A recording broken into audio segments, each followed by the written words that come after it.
Hello everyone! I'm introducing to you the purple texture syndrome. This happens when the texture loading process doesn't retrieve the correct path to the hard drive that contains the textures.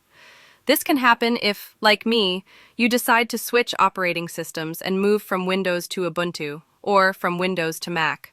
Of course, it works both ways. So, I've created a plugin that allows you to fix this issue with just one click.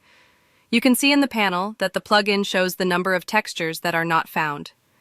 You simply need to provide the correct hard drive path, click on Accept, and then hit Remap All Paths. As you can see, the textures were loaded with a single click, and the process is very fast.